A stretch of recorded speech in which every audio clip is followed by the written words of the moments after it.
morning, wonderful people, great Biafrans, wherever you are.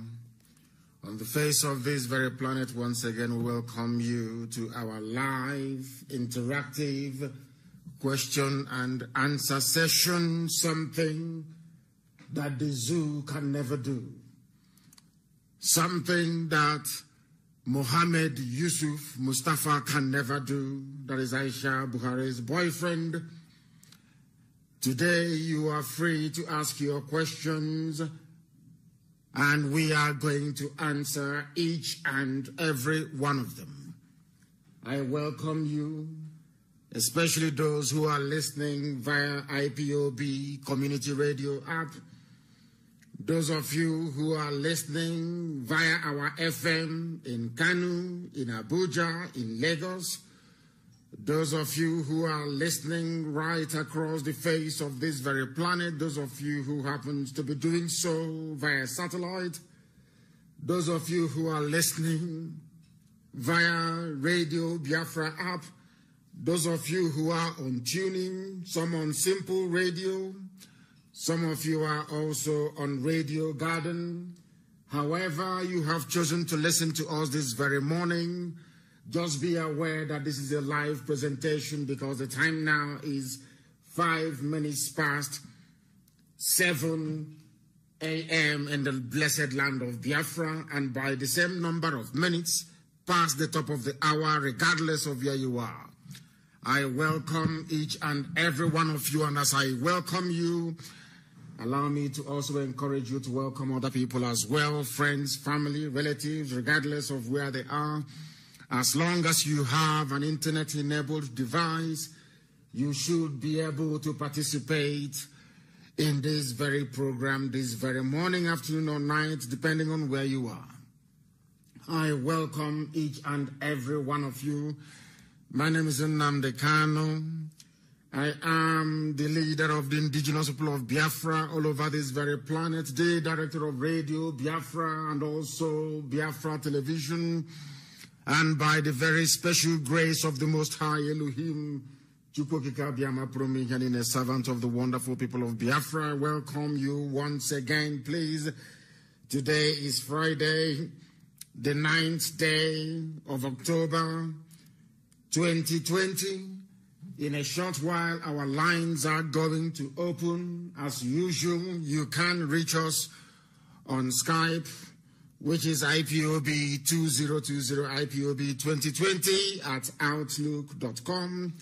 We are also on WhatsApp, and our WhatsApp line this very day I am going to announce very, very shortly. I will announce it very, very shortly. Please do try and bear with us. The WhatsApp line just for today, the line through which you can get hold of us today is +44 79 51 27 8705. I repeat, +44 is a UK number, +44 WhatsApp only, please. +44 79 51 27 8705. You can reach us on this very platform and also on Skype as well, IPOB 2020 at outlook.com.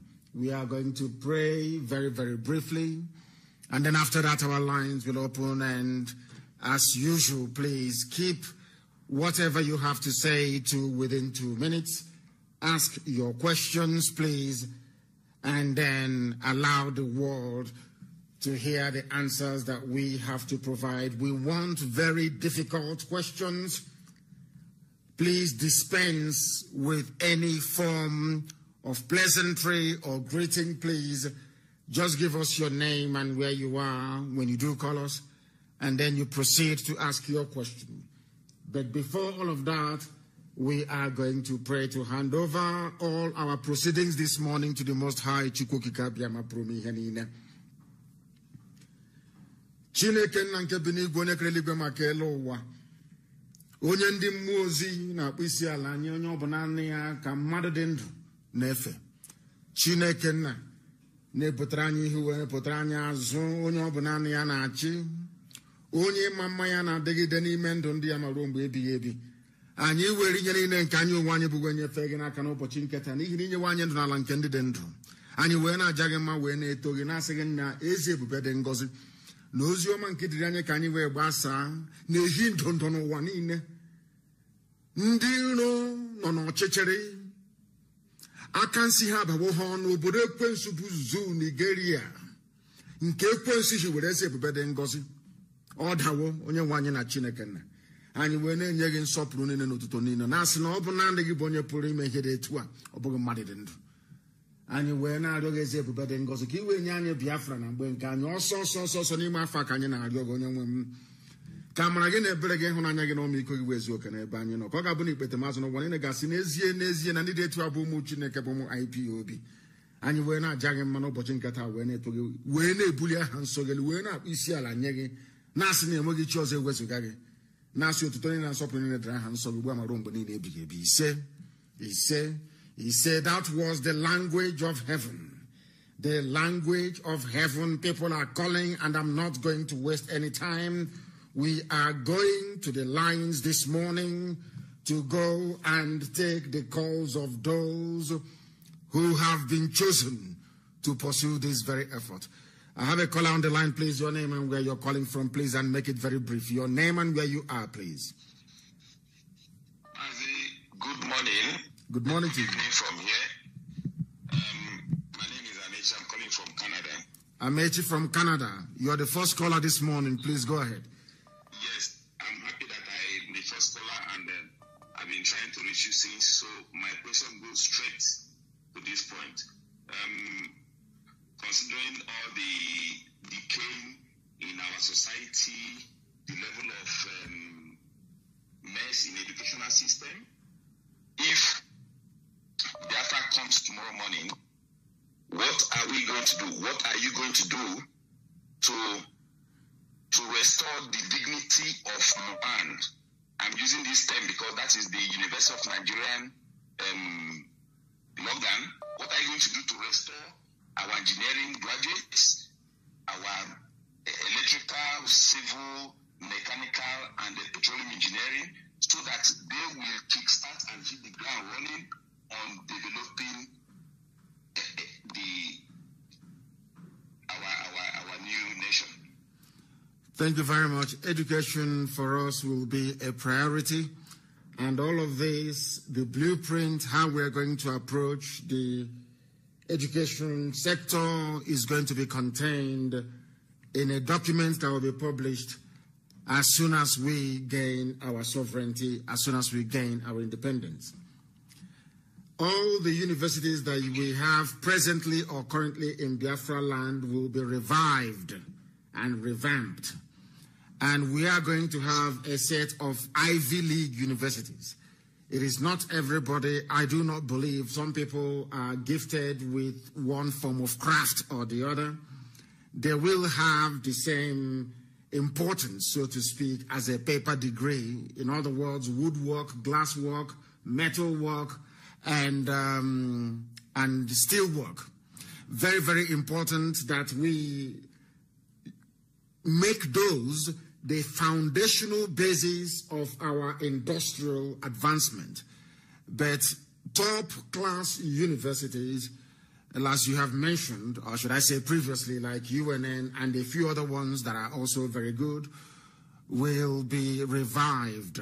A lot of money will be pumped into it, and standards raised immediately to accommodate the very brilliant, brainy people that will make use of those institutions.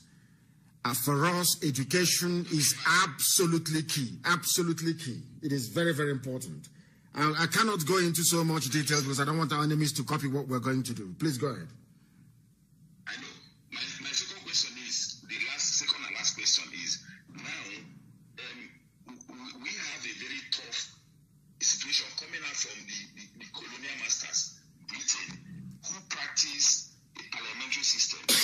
Now, Nigeria copied the presidential system, which is not even working. So my question now is, if our nation comes, are we going to adopt presidential system or parliamentary system? If we are going to go into parliamentary system, are we going to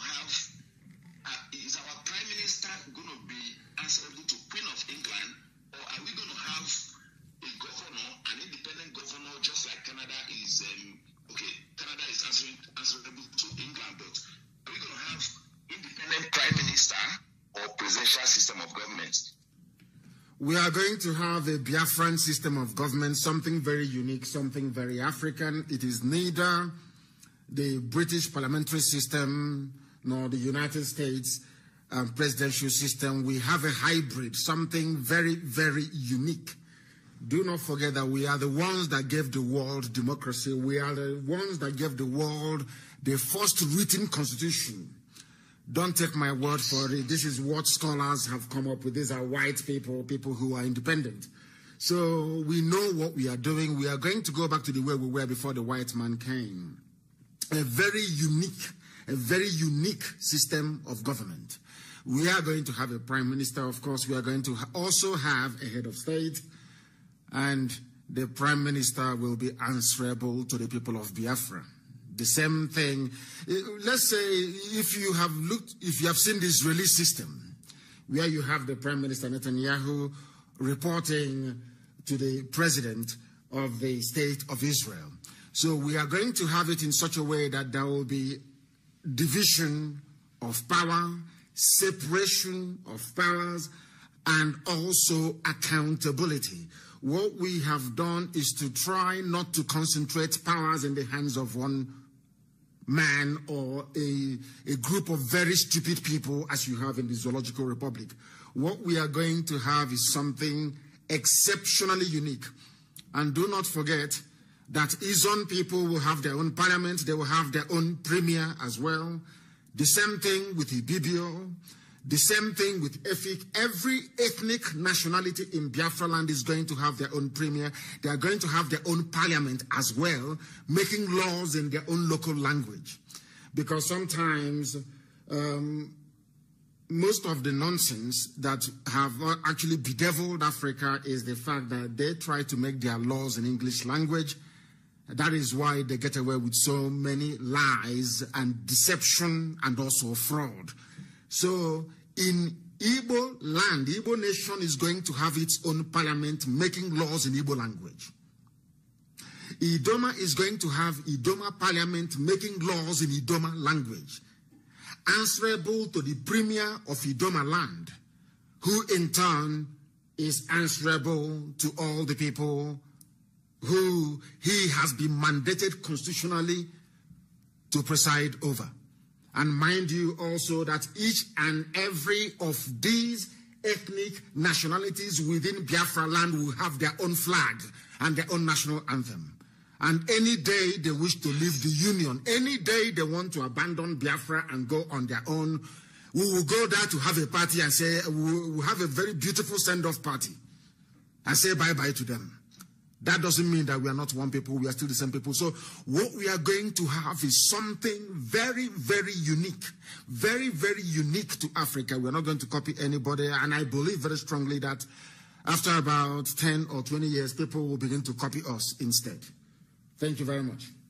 Thank you, Mazi. Thank you, Mazi. May God bless you in this struggle, and we continue to pray for you. He said, and you too, my dear brother. Thank you very, very much. Thank you very much.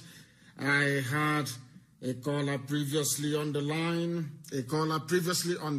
but they are no longer there. So let me go again to WhatsApp and see who is there. The caller on WhatsApp, can you hear me, please? Your name and where you are, if you may. The caller on the line, can you hear me? No, they cannot hear me.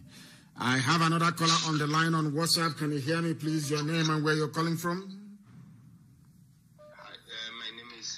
Chidi Okafor, I'm calling from Manchester, United Kingdom. Chidi Okafor from Manchester in the UK. The world is listening. Please go ahead. Your question, if you may. Yeah. I want to ask you a question. I saw a video, one of the comedian called Zedus or something. He was saying that the SAS people took him to cell, and he went there and saw a lot of IPOB members there. So he was asking, is there any plan for the IPOB who has stayed in the cell for 8 months, 6 months? Is there anything that the IPOB is doing about those people that are in cell, or have they been forgotten? Do you follow the activities of IPOB? Do you follow what we do in this movement? I follow, but then I do strongly recommend that you follow what we do very, very often. We don't abandon anybody. SARS can go behind people's back and kidnap people's children, and we don't know about it. Now that this has come to our attention, we are going to investigate it. We have lawyers on retainer. We retain lawyers across the board. Across the board. So anytime we get any information regarding any illegal abduction or detention, we go to court immediately and we get our people freed. The thing about the zoo is that Nigeria is a criminal state. It is a jungle, it is a zoo. It is a place populated with animals who cannot reason properly. That is the reason why they can take people's children and hide them from us. We don't know about it. But now that it has come to our knowledge, we are going to do something about it. Zedus or something. Zedus, he makes a comedy. He's a comedian. So I saw the video he made. I think that should be last month. So calling on the IPOB members to go and rescue this, at least in Anambra State. If you kidnap them, and because they protest, and why the Fulanis those are key people, once they come, highest 2 days, they go out. But the IPOB member who protest peacefully are in the cell for over, some of them are there 6 months, 8 months now, and their family member, some of them, their family member don't know where they are there. That is what I'm saying. Look for the video and circulate it, please. We want to see that very video. And if you have been following, and I would strongly recommend that you follow what we do, you will see our statement that was issued only 2 days ago. We made it very clear. The thing about the zoo, Nigeria, is that they go about kidnapping people. They don't make what they're doing open. That is why they have so many checkpoints in our land.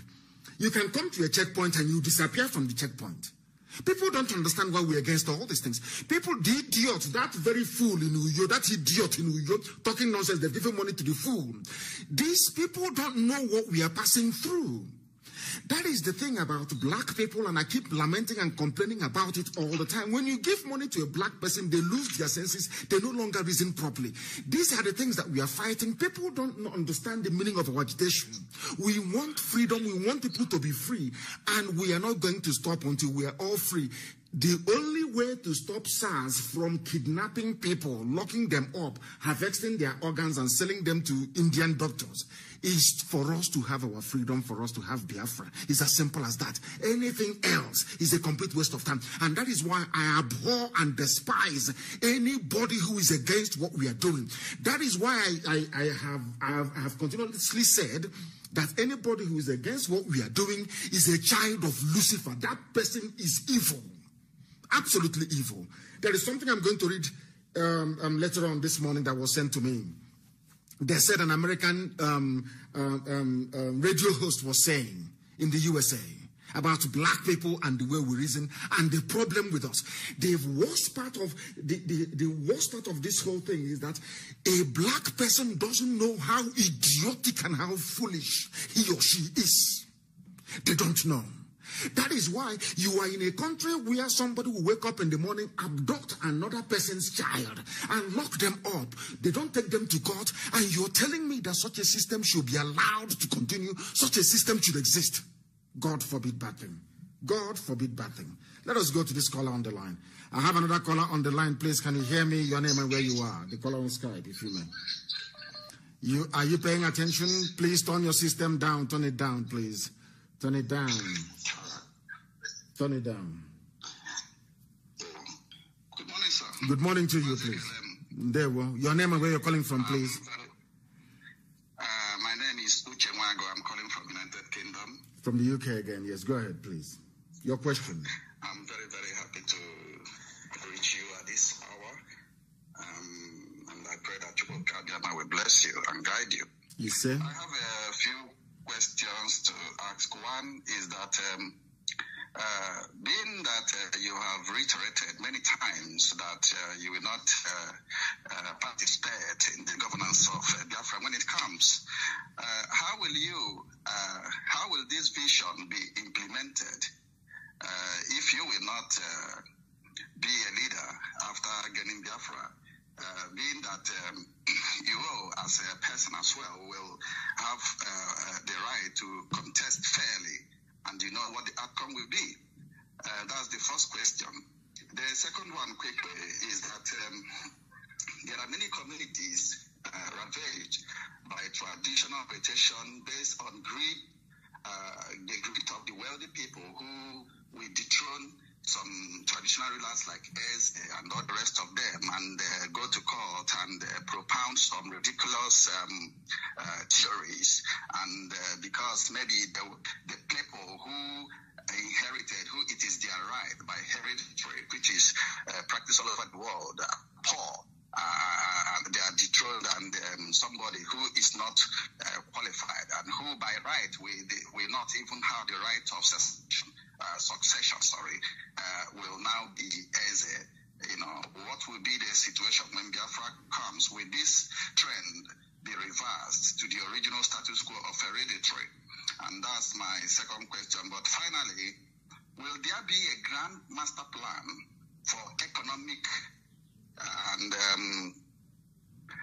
and commerce, as well as architectural development plan and process in place when Biafra come? Or will things be like it has always been? Anybody can build where he wants, any type of thing he wants? Or will there be somehow, like the case of Dubai and development of cities in China and other parts of the world when Biafra comes, so that people around the world will feel compelled to be in Biafra land? Development of the federal government of the Zoological Republic is trying to colonize the rivers, when other places like every Igbo land or Biafra land is blessed with river banks that can form as beaches, tourist attraction sites, pleasurable areas, you know what I mean, where people can enjoy all the endowment that nature and God has blessed us with.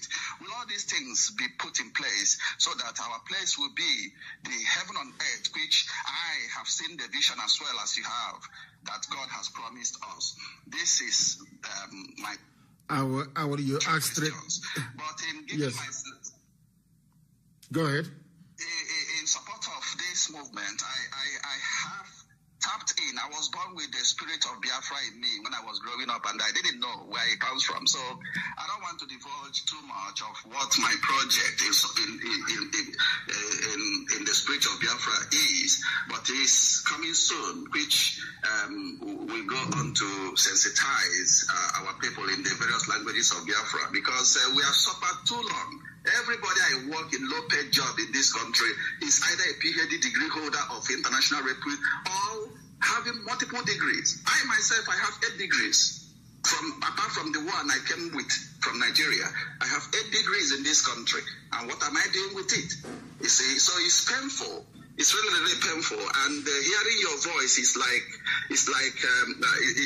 giving life to a dying soul, whereby we know that even if we are dying, we know that there is hope afterwards. Thank you very much. Thank you very much. And I will approach your questions this way. Number one, I do not intend to lead, because everything, the master plan of Biafra land, the development for 75 years is contained in a document.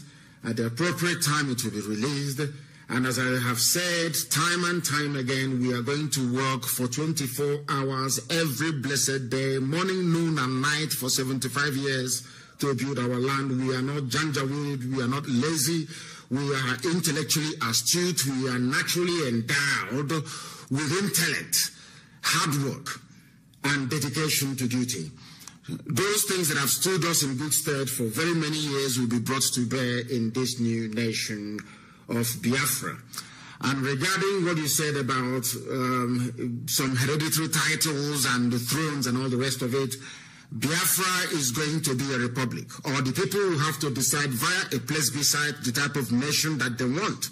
If we are Republicans, and we have been saying it for as long as we have lived that we are Republicans, then there will be no title will be hereditary. Every position will be contested for and voted for, even down to the chief of police. The chief of police will be voted for by the people. So that you're not going to have the type of issues with SARS that you have in the zoo. The people must be responsible for the type of government and governance that they have. Nothing is hereditary. Nobody is going to go to a court of law talking nonsense, saying it is their turn to inherit a throne in a particular village. All that rubbish will be swept aside. We are going to run a purely Republican society. Republic. Which means that the people will have to decide what happens and who governs them. And the reason why we have spent years educating and enlightening our people is so that they go into Biafra with a type of mindset that will sustain the type of growth and development that you're talking about. Because if you have idiots there, I have said this thing before, if you have idiots there, you will have one Alamajiri, one idiot from Sokoto. Out of envy and jealousy that Biafra is doing very well, they can bring out some of the money they have looted over the years and give it to one idiot to go and cause havoc in Biafra land as they are doing. Right now, if you're a preacher in Biafra land, or if you're somebody that think that people have regard for you, they give you money and ask you to go and castigate Biafra, castigate IPOB. You come out and you take the money and start talking rubbish. The next day, we are not going to allow such things to happen in Biafra, and that is why we will have the very finest secret service that man can ever imagine possible. Our secret services, they're not going to sleep. They are the ones who will make sure that no counterfeit money gets into the country. People don't know the impact that counterfeit money will have on an economy. Because most of them, they are black people, they don't know. They don't even know the meaning of inflation. They don't know the impact inflation has both on wealth creation in terms of employment and making sure that we have a viable society that people will be proud to belong to. And coming to your very last question, as I said earlier, we have a master plan, believe you me. We are going to, nobody's going to be, people talk about cultism, they talk about armed robbery. You're going to go to work. People are going to, there will be department for employment. If you're unemployed, you'll be registered. The computer will capture you as somebody who is unemployed, and everything will be done to make sure that you have a job to go to. Before the white man came, we didn't have armed robbery. We didn't have people stealing. People used to go to bed, leaving their doors open. We never used to have any high fence. All this fence you're seeing these days, people build house and they build fence, suffocating everybody inside, is a new phenomenon. It didn't used to be there before. People leave their father's compound and they go 4, 5, 6 miles away and go and live in a farm, only them. No armed robbery, nothing. All these should I say, new age afflictions came about since the white man came and started talking rubbish about one Nigeria. We are going to go back to the way we are as a people, but far more modern, far more forward looking. Imagine what we have done with nothing. IPOB is causing the zoo sleepless nights with nothing. No politician can come out and say, we are sponsoring IPOB. No businessman can come and say, we are putting money into IPOB. From the little that we have, look at the impact we have made. Then imagine when we are given a country, we will turn it into paradise on this very earth. And they know. And that is why Obama is talking rubbish and talking about one Nigeria. Because they understand what we have in us. They understand that we are asking for Biafra that we may manifest the goodness of God in us. That is what Lucifer doesn't want. That is what the forces of darkness do not want. But they have no choice. They have absolutely no choice because we are winning. And in the end, Biafra will come. Thank you very much, my dear brother. Thank you very, very. 8 degrees he has. My goodness me. 8 degrees. I have a caller who happens to be on the line. Can you hear me? This caller is on WhatsApp. Your name and where you are and your questions, please, if you may. Can you hear me? No. They are reconnecting. I have another caller who happens to be on WhatsApp. Please, can you hear me? Can you hear me? For the last time they call on WhatsApp, can you hear me? Wonderful. My angel manifested in human form. Mazi Nnamdi Kanu. Thank you. With you and everyone on this great platform propagating this everlasting gospel. I remain your humble brother, Mazi Nnamdi, calling from Iguacha province. From Iguacha? Please go ahead. Please go ahead. My leader, I just called to, there is need for me just to say it, because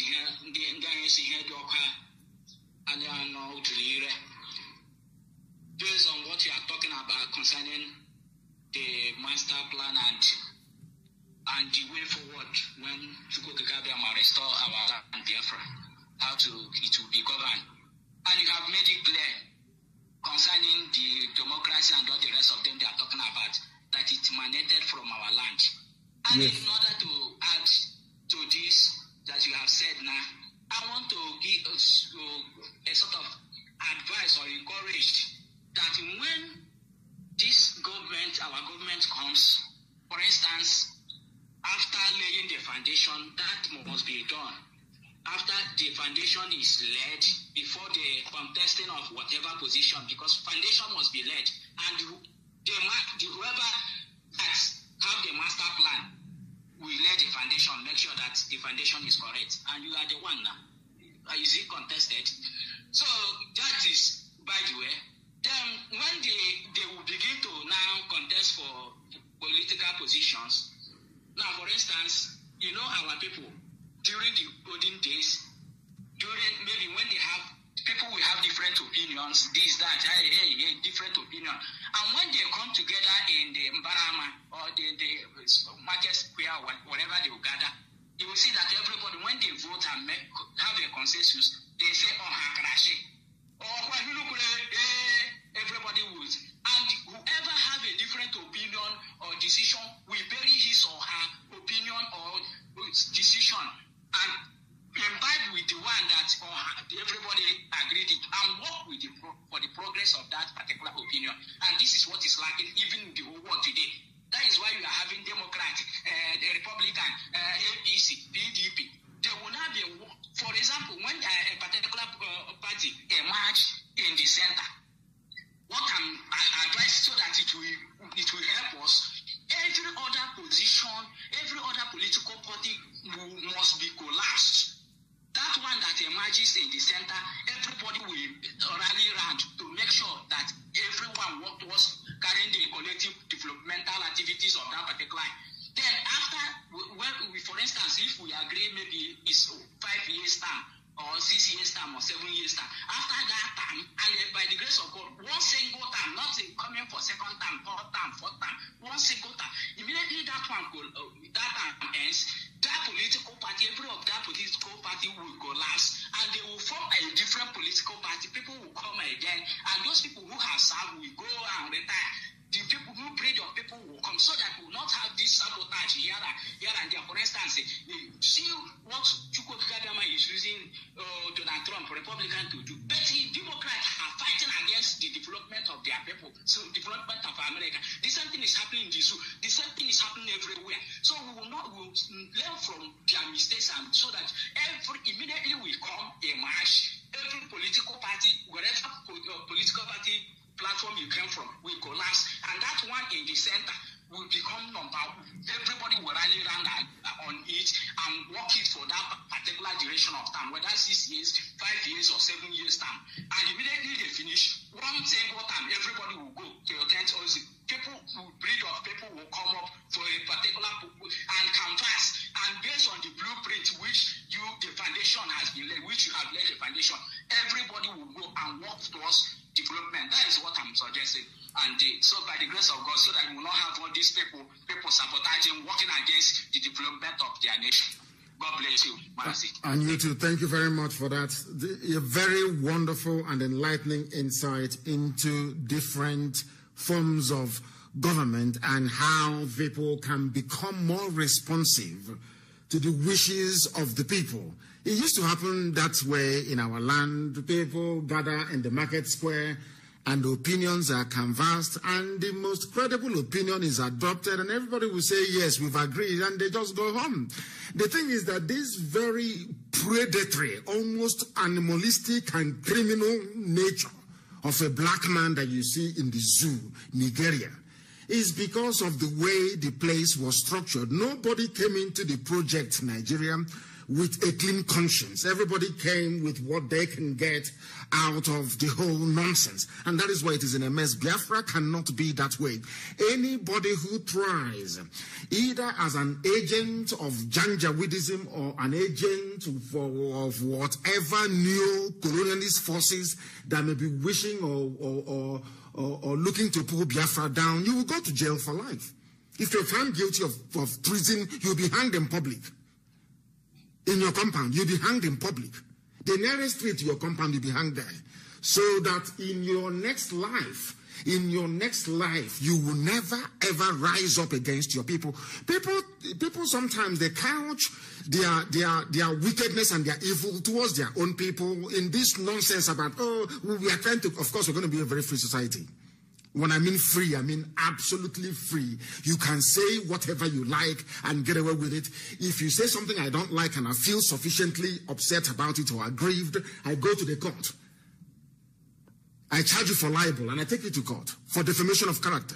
And then you go there and prove if all the allegations against me is right or wrong. There's somebody sending police or sending whoever to go and arrest somebody because of what they said is all crap, all rubbish. It's not going to happen in Biafra land. So we are going to have a very viable, vibrant democracy.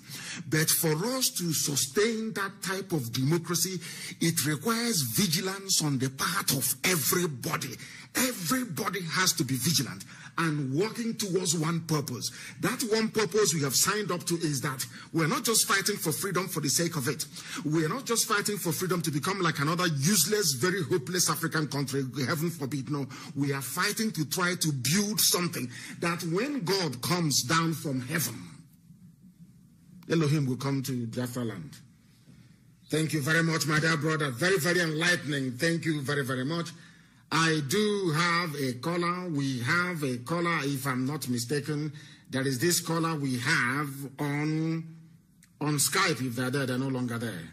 They are not there anymore. Let me see if I can go and get the person who is on Skype. Your name, please, and where you are. Your name, where you are, please, and your question. Mazi, my name is Chukuma, and I'm calling you from the United States. From the U.S. Which state are you in the U.S.? Which state are you in? From New York. Thank you very much. Please go ahead. Yes. Okay, Mazi, I have 3 questions to you. One of my first question is this. Before the fallout of Ohanaeze, did you ever, Mazi, please be patient and understand my question.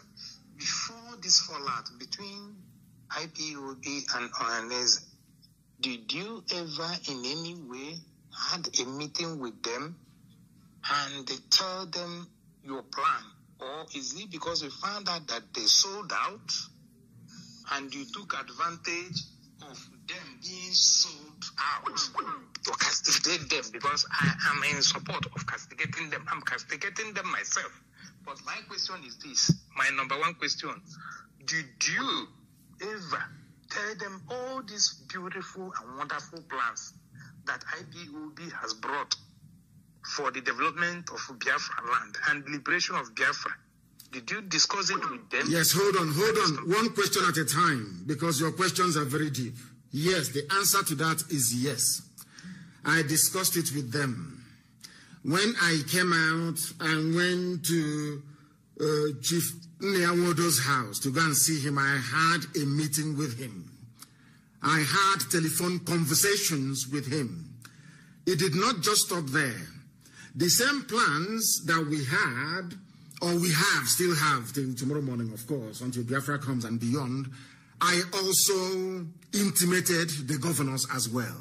Are you listening? I said, it is not just Ohanaeze that I sat down with to discuss all of these issues. I also sat down with the governors and I told them everything. And I explained to them the difficulties they will have coming out in the open to support what we are doing. I am not against them doing what they're doing behind closed doors and, trying to be some kind of a moderating influence. If that is how they want to sell what they are doing to Abuja, I don't mind. I said to them, do what you're doing and we'll do what we are doing. But if you're asking me to call off Anambra elections, you must bring something to the table. I gave them example as to how the Yorubas managed to get presidency for the very first time in 1999, because there was a consensus immediately after June 12. The whole annulment, the whole nonsense that happened with Abiola's stolen mandate by IBB and Abacha. I made it very clear, and I said to them, we must sing from the same hymn sheet. We must bring pressure to bear on Nigeria. That is the way you get what you want. If you keep begging and pleading from now till forever, it won't happen. I sat down with them. I discussed with Nyamod personally, I said, private conversation one-on-one. And I told him, this is what we are going to do. Now, listen very, very carefully to this. I'm not sure I've said this in public before. They asked me, the governors asked me to give them a list. That Abuja asked them to ask me to give them a list as to the things that I want before I lift the boycott of the Anambra elections. Listen carefully, please. I said, you must open Calabar Seaport. You must open Iguacha Seaport. You must open Warri Seaport, because there is something wrong with all of us crowding around Lagos all the time. Papa and Tinkan, you try to get funds from abroad, or you struggle and you buy a car, you bring in the car, and the car has to go through Lagos. Why? When the same Atlantic Ocean flows through Warri, flows through Iguacha, flows through Calabar, the same lane that the ships will take to going to South Africa, going to Angola, going to Gabon, going to Cameroon, all those places. The same Atlantic Ocean. Why must this ship stop in Lagos? Why can't it continue all the way to Calabar, all the way to Iguacha? So I said, you must open Warri Seaport, you must open Iguacha Seaport, you must also open Calabar Seaport. And I asked them, listen carefully, and I asked them, and I said to them that the river port in Onitsha must be opened. I went as far as saying that they must also build another river port in Lokoja, not to serve Biafran people, but to serve those who are in that area. We had all these things, all the plans outlined. I said to them, take this thing to Abuja and tell them that is what I want before I can call off the elections, the election boycott. You know what they did? Now, after going through all of that, because remember that then the Buhari had died, they buried him in Saudi Arabia, they were preparing Jubril to take over then. Osibanjo called them for a meeting in Asarok on the back of the submissions that I made. As I'm telling you, go and call on Nyamod on the phone and ask him. On the strength of IPOB's agitation, Osibanjo called them to a meeting. Nyamod did not tell IPOB that he was going to that very meeting. They went to that meeting, they took the CV of their children, their resume, CV, all of them were going there to look for jobs for their children. They never discussed what way. That very list I gave them to give to Abuja. And I said to them, there's some things I can't say on air, to be honest with you. I advised them. And I said, if they ask you, tell them I have to take something. Since you say we are your children, tell them I have to take something back to my children for them to stand down what they are doing. What are those things? As I have listed, I said all the industries that were closed down, all the industries that Michael Opera built, all the industries that Simon Bakwe built, that are moribund, we want them revived so that people can become gainfully employed. I asked Ohaneze and the governors, I said to them, where is the money that who stole the money that Jonathan voted for Iguacha to Enugu Expressway? Where is the money meant for Onitsha to Enugu Expressway? Who has that very money? Who stole that very money? Because Jonathan awarded these contracts twice. Now it was then I discovered that they had eaten the money. That those who are in Ohaneze are the ones that ate the money. How are they going? Now, the shame could not allow them to take this very request to Abuja and argue it, because in Abuja they were told, but we have given you money for Iguacha Enugu Express Road. We've given you the money for Onitsha to Enugu Express Road. Why are you coming to us again? Why don't you go back and tell your children that you have eaten that money? Do you understand? Now, I do. Now, when they pressed me that very day at Government House in Enugu, the then DG of DSS, Dawara, was in Enugu that same day. They brought their money, their euro, in white sacks to give me money. Once I call off Anambra elections, they will give me money. And I said to them, no, I don't want. I was in that meeting with the governors. They said to me that Nyanwodo is upstairs, that Ike Premadi is upstairs. Do I want them to come and join? And I said to the governors, no, they cannot come now. Go to Abuja and tell them this is what we want. When they agree to it, today we cannot have a jamboree together. That's one big family. That was the day they decided that we are unmovable, that they will bring the army to kill us. That was the day Nyanwodo and all the rest of them ganged up and said to Buratai, come and kill them. They now held a meeting at Nikelek Resort, where they planned to kill me and to kill my parents and IPOB family members. That was exactly what happened. Your second question, please. Thank you. Thank you. My second question is this. Is a senator voted in through PDP, political party, whatever, I don't know. And now, Dave Omae is also a PDP member. Now, Abaribe shared the same idea that the Biafrans are being marginalized, are being tormented, are being humiliated. Do you think, since you approve of Abaribe, that this Abaribe has been able to share these ideas with Dave Omae, Ohaneze, and Ike Nwusu? Because I'm hearing that name for the... Ike Nwachukwu. Yes, I just want to bring in that name again, because I saw a different name with that. So my question here is this. Has Abaribe, whom you have asked us with his performance and his behaviors, that is outspoken, to tell the world how we have been marginalized, do you think, since he works on the platform of PDP, and the Dave Omae, who has claimed that he is the governor's forum, or chairman, governor forum of PDP, that he has shared this idea with Abaribe, or that he has bought the idea of Abaribe, of believing that we are humiliated, marginalized, tormented, killed on a daily basis? That's my second question. Yes, I want to answer your question this way. In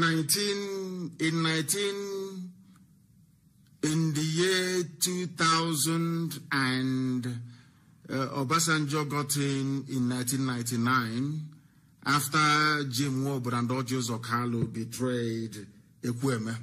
I want to answer your question this way, that Abaribe is a lone voice in the wilderness. Now, the question you should be asking is, why are the governors, why is that other lawmakers are not backing? Is what Abaribe saying, is it wrong? That we are marginalized? Is it wrong? Everybody knows it's the truth. Now, ask yourself this question. Now, this is how I want our people to reason. Ask yourself this simple question. Why is it that other senators are not rising up and supporting Abaribe, saying the same thing, singing from the same hymn sheet, so that those who are oppressing us will understand that we have now risen up as one people? They will not do it. Because one person will go behind to Sokoto and say, oh, I want to be vice president, you know. Forget that thing that my brother is saying. Forget what Abaribe is saying. He's just speaking for himself. Oh, we are not marginalized. There is nothing wrong where we come from. Idiot like that, buffoon, that animal in Uyo, claiming he's a preacher. That is the type of mentality our people have. They want to trade whatever they have. The competition they have is amongst themselves, whereas the enemy is outside. You should be competing with those outside. All they care about is to be the only person that have built upstairs in the village, for them to be the only cock crowing in the village. That is village champions. That is what they are. That is why they cannot support Abaribe. Are you telling me that Omahi, as learned as he is, Omahi is an educated man? Are you telling me he doesn't know what is going on? Did you not see our mothers yesterday crying that their rice farms are being destroyed in Ebonyi? Go to Punch newspaper, it is there. Are you telling me that idiot Nuyo couldn't say it?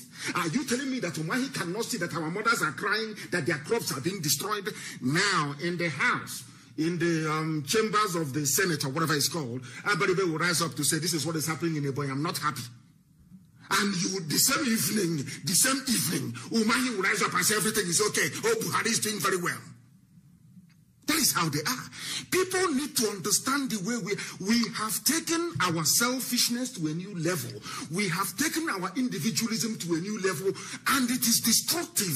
It is destructive. I could have gone as that Oshomole lookalike did a while back. I should have gone to the zoo and taken money from them. The time that Mama Ndawara brought his sacks of money to a local government house. If you doubt me, go and ask any governor. They were there. Go and ask Ugwani. They brought money in sacks, in euros, millions, to give to me, and I said no. In any government house. Go and ask Ikepe, he will tell you. I said no. So if I had collected that money, as some other idiots have done in the past, by now I'll be telling you, let us move forward. There is a way to do it and all that rubbish. But we have remained very consistent. We have said no. Instead of somebody to come and say, oh, this thing that our people are saying is correct, oh, let's key in. They will tell you, oh, let us beg for presidency. We'll go down on our knees to go and beg them. That is the problem that we have. Not that they don't understand, but their individual selfishness, their need to come out, and because people, they know that in a Biafra land that is very highly competitive, they may not be able to find their feet. So the only thing they can do in life is to sabotage, is to go and become subservient to the oppressor, that they may make money, live in Abuja and live in Lagos. That is why they don't live in the village. Please, your next question. Thank you, Mazi. My next question is this. You promise us that you will answer every question in every sincerity. So be patient and answer me this one. I have an aged mother who has been so much intoxicated with the Biafra. Let me use that word. I might be wrong. She has everything she talks about all day long is Biafra. So answer this question for her sake and other aged mother whom you know are listening on daily basis. Looking at all the sabos that has come up to make a video to castigate you, to tell us that IPOB is a private business, to tell us that you don't know how to do it.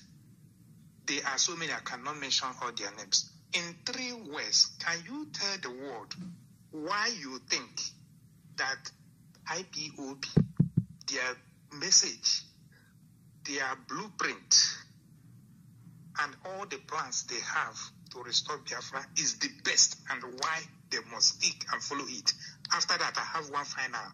Thank you, sir. Thank you very much. As I said to you before, our people are destructively selfish. Destructively. Let me tell you something now. If you bring the best ideas to your village, you yourself right now, take that idea to your village. Try to propagate that very idea. You will find out that 99.9% of the people will buy into it. There will be one idiot somewhere that will put his hand up and say, I don't agree, I don't agree. If you ask that, if you listen very carefully, you will hear the person murmuring. The murmur will be, oh, why should it be you? Why should it be Chukwemeka? Why not me? Not that they're opposed to what you're doing, but their only objection is that why not them, why you? And why do you blame people? People you claim that go out to go and make video, people are very hungry. If you're a very wretched church rat and people give you money and ask you to do a video, you will do it. If you want to be like Nnamdi Kanu, you cannot be. You, of course, envy will take you over. Our people are naturally disposed to a very, devastating, envious, a jealousy that can kill. Why do people poison people in the village? Why do they poison people in the village? Is it not envy? What have you done to the man? Somebody traveled abroad, your parents suffered, scraped, saved, did everything, sent you abroad, you studied and you came back, and somebody wants to poison you. What have you done to them? Nothing. You've done nothing wrong to them. But they want to kill you because you are not. They want to be you. They cannot be like you. We are the only people that come out and millions come out without paying anybody to do so. We are the only people that command the largest mass movement on the face of the earth. If that does not attract envy and jealousy, what else can attract envy and jealousy? I ask of you. So people spend their time trying to accommodate people who have been eaten by envy. Sorry, sir. As simple as that. Go ahead.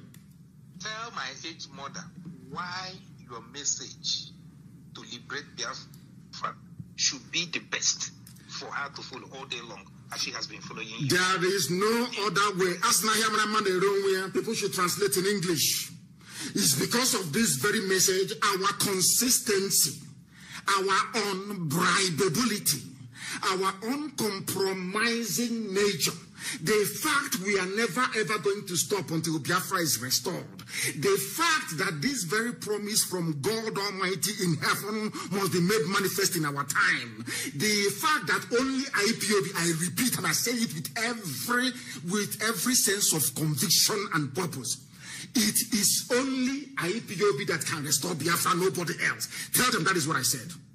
Do you know why? They don't have the, listen, they don't have the discipline. They don't have the dedication. They don't have the sense of purpose. They don't have at all this very idea that everything sacrificable needs to be sacrificed to get Biafra. They don't have it. Give them money. They start building hotels. Tomorrow morning, all these idiots that you claim who are talking, including the idiot, give them money, you will see they have relaxed. They build upstairs in the village and they have arrived. No, our own is the promised land. When Yeshua was praying and said, let thy kingdom come on earth as it is in heaven, Jesus Christ prayed that very prayer. And we are referring to Biafra, and I can tell you that very confidently. That is the reason why Obama said to keep the zoo one is a tax that they, the idiotic Janjaweed jihadists, must do, because they know that Biafra is the kingdom of heaven upon the face of the earth. And anybody, if you are discerning, if you have the eyes in the spirit, if you can see, you will see what millions have seen. Our brother a while ago rang and said, in the village in those days, you come around in a village square, any good idea is basically sold to the people. And the people will say, behind this idea we stand. Go and ask people anywhere, who is that very person? Before IPOB came, has there been this groundswell of opinion in terms of our consciousness, in terms of our sense of purpose, knowing where we are going to? It's only this generation that did it, and only IPOB can do it. And that is why your grandma or your mother must remain resolute and focused in what we are doing. Thank you very much. Thank you. My last question, my last question is this. I don't know how to say it in English. Sorry, please hold on a second. This is your last question you said. Please hold on. Yes, go ahead. My last question is this. Orikara no nyokara. That is, if you consume more, that means you defecate more, something like that. How do you plan to compensate? How do IPOB plan to compensate people in Aba, Onitsha, Owerri, and Enugu for the lives that has been lost in agitating for Biafra? They have been going out for evangelism. Other people, these are matters that need to be very careful, because I have not seen protest about Biafra in Canada. I have not heard about anyone in New York. I have lived in all these places, I'm telling you. I hardly, if not for the one IPOB initiated, seen anyone from the indigenous people in Ejo, in Bayelsa. I've been to Yenegoa before. I've not seen anyone. By the indigenous Efik people, I've not seen them. Now, look at Aba. Indigenous people in Aba have stood up to tell the world we are being humiliated and marginalized. Aba people have been killed in Onitsha. They have been killed and massacred in Asaba. Sometime I heard about that, but these days, no. Then my question to you is this. Would there be a kind of a federal law, even if any province, as soon as Biafra comes, to compensate these people that has given this much, in terms of anywhere an Igbo woman is admitted in a hospital for maybe delivery, no bill. Any child between the age of 1 to this, because we have given much, and they know it. It is not in, I have not seen Efik people gather. We are Efik, we are agitating that we are being humiliated, we are being marginalized, we are being tormented, we are being killed. I have not seen a job people, even the so-called Ikwere people, the so-called the South of South, in Ikwere and other area, even Ogoni that looks like which language? You know. Oh. I will answer. Allow me to answer, my dear brother, so that others may be able to come in as well. And you have asked very searching and intelligent questions, and this very last one is also amongst them. People, did you read about our media head in Akwa Ibom being arrested? Do you know people have been in detention in Akwa Ibom since February of this year? And they are not Igbo people, they are Biafran people. They are Ibibio, Efik, and Anang. The thing people must understand is this. It is not in the interest of Zoo newspapers, those based in Abuja and Lagos, to let the whole world know that the entire Biafran family is united in this very effort. Which place is now more formidable than Iguacha? Aba is very strong. Onisha is very strong. And I said last week, if I'm not mistaken, that they will always occupy a special place in our heart. It is not about individuals, it's about the mindset of that very place. And as I have said time and time again, Onisha, Aba are very, very key, because these are huge commercial hubs. If you get these two areas, you know that our people are compliant. So they will occupy a very special place in our hearts forever and ever. History will remember Aba, will remember Onisha, will remember Iguacha. And I am sure you said you have not heard about people protesting in all these places. And I keep reminding everybody what happened only 4 years ago, or should I say 3.5 years ago. People have forgotten that in 2015, when I was arrested, the people walked, they trekked all the way from Ebanke in Abo, all those places. People say, we are Nyame, we're not Igbo. People came out of their houses and walked on the road. They did not take any transport. They walked all the way to Enugu for a rally. It was on their way back that they blocked the head bridge of Onitsha for 4 days, asking for my release. I have said this many times. It doesn't...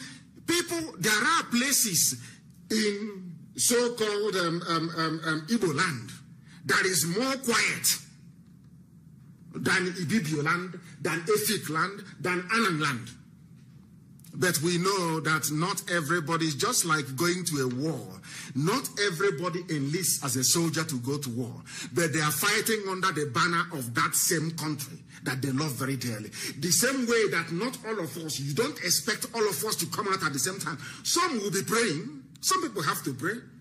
Some will be pouring libation. Others will be offering moral support. Some people will be doing the cooking. You don't see everybody at the same time. But I can tell you that it is raging. If you go and see the number of IPOB families that are being set up every day, you will be astonished, I'm telling you. And in places that you least expect. Forget all the idiots that come out on the pages of newspaper to be talking rubbish. On the ground, we are in control. On the ground itself, IPOB is everywhere. We are in control on the ground. So don't bother yourself, my dear brother. And thank you very much for such searching and intelligent questions this very morning. Thank you very, very much. I have a caller who happens to be on the line. This caller, give us your name and where you're calling us from, if you may. That is network permitting, but I can see you're calling us from a part of the zoo and it is not connecting. And how come that is not a surprise to me? It is not a surprise to me for the very simple reason that that very place is not working. That very place is not functioning. I want to also use this very brief opportunity to congratulate Ngozi Okonjo-Iweala on her appointment with the WTO. I want to congratulate her. That is a very big difference between us and Alamajri that went to ICC court and he came last. Ishak Bello. He came last. Ngozi Okonjo-Iweala went and came first. That tells you all you need to know. So when fools like Obama say keeping Nigeria one, you can now understand the reason why. Ngozi Okonjo-Iweala, thank you very much. Thank you very, very much. I am humbled. I am humbled. You have done Biafra proud. The caller on the line who happens to be on Skype, can you hear me? Your name and where you are, please. Good morning, Mazi. Good morning to you. Raise your voice for us, please. My name is Mazi Nnamdi. And where are you calling from? I'm calling from Hungary. From Hungary. Please go ahead. He is calling us from Hungary, but he is no longer there. He is no longer there. I don't know what happened. He is no longer there. We are listened to right across the whole globe. On purpose, we didn't advertise this very program to see if some of you would join. Can you hear me? The caller on the line, can you hear me? Hello? No, your line is breaking. Can you hear me, sir? Now I can hear you. I can hear you, ma'am. I can hear you now, yes. Please, your name and where you're calling from? Sir. Yes, please go ahead. Okay, sir. Good morning, sir. Good morning to I'm you. Evangelist Susan Chike, calling from Biafra land. Thank you. Please, sir, I have a very important message for you. Please call me, sir. I will. I have a very message. I will. Thank you, sir. I will call you. Thank you. Thank you very, very much. Thank you very much for that. Thank you very, very much.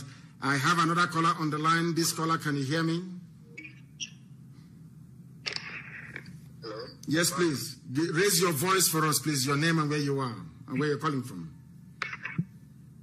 Mazi Nnamdi. Yes. Caller from the sky. Yes, you. Good morning, sir. Good morning to you. Okay. Mazi, my name's Mazi. Yes. And where are you calling from? Mazi, I'm calling from Port Elizabeth, South Africa. Port Elizabeth in South Africa, please go ahead. We are all listening. Go ahead, please. We are listening. Mazi, ase anya hurugo, to tonara hugo pada. Mazi. We are listening. Go ahead. Mazi, thank you so much for taking my call. Ase anya hurugo, to hugo, nana hugo pada. Please, Mazi, we have run out of name to call you, but I call you Ugo Biafra. I've called you the man that God has sent in our time. Thank you so much for the good work you're doing. Thank you. Mazi, my question this morning is like a contribution or a question. I've been in South Africa for a very long time, for a while. I've never seen or the history that you've been teaching us that after getting independent, will step aside. The mindset of our people will take a long time for them to come around the way we want it to be. So I am pleading. There's a lot of questions that I could have asked, but something that has been bothering me is that I wouldn't want you to go all these years.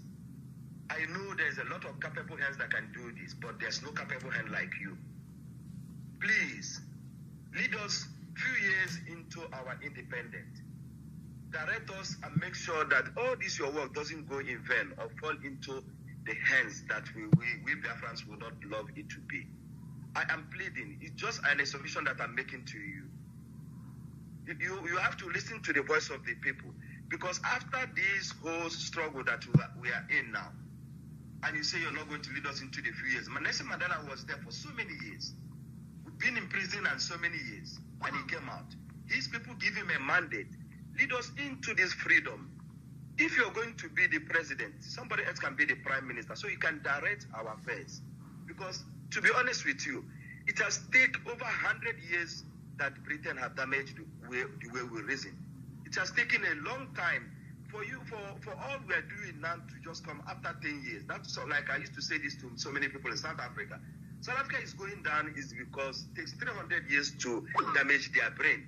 And for them to come around, it needs somebody like Mazi Nnamdi. It will take us another 50 years in order for we to come around. But if you lead us into 5 years or 8 years after our independence, then by then, our minds set. I know Biafrans are very, very, like we travel all over the world, we're all over, and we're all going back. I am preparing to go back. And Mazi, please lead us into the first years of our independence. I am pleading with other voices of Biafrans, pleading.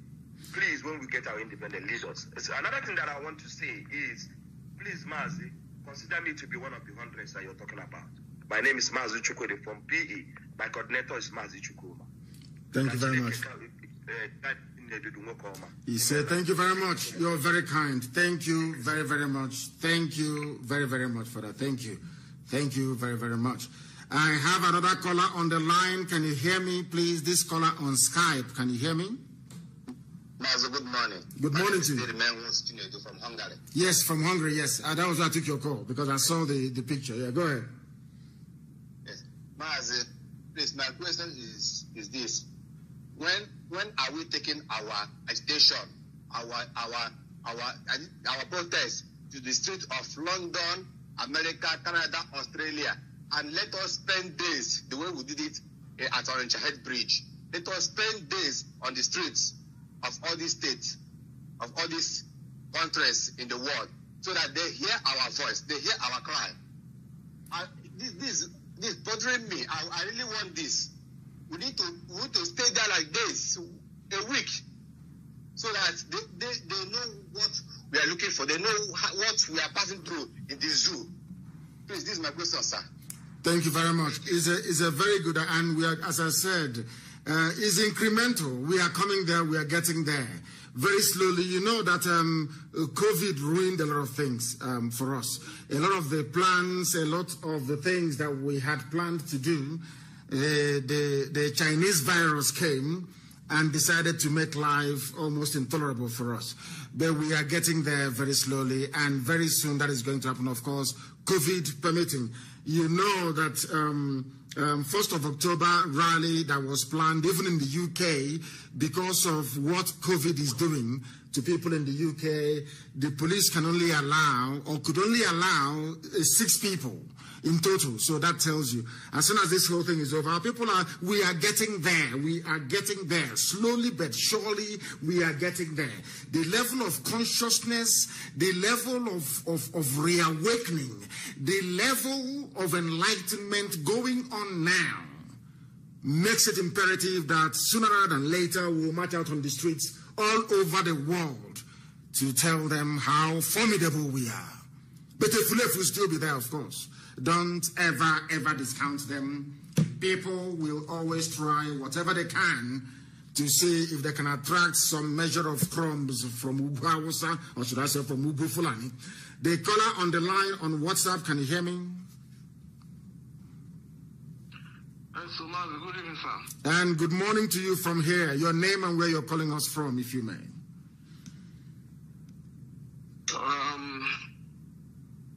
My name is Kelechi, and I'm calling from Australia. Kelechi who? What is your father's name? Anosike. Anosike. Thank you very much. Please go ahead. Kelechi Anosike, go ahead, from Australia. Go ahead.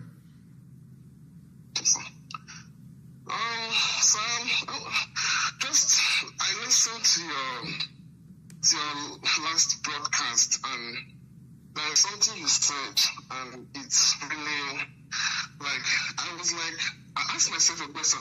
You said something, you're like, okay, that we cannot be killed, like the way we are being killed cannot outnumber, the way our mother gives birth to us. But I'm like, if it is this serious, why is it not like an open war, so that the whole world will know that this is actually going on?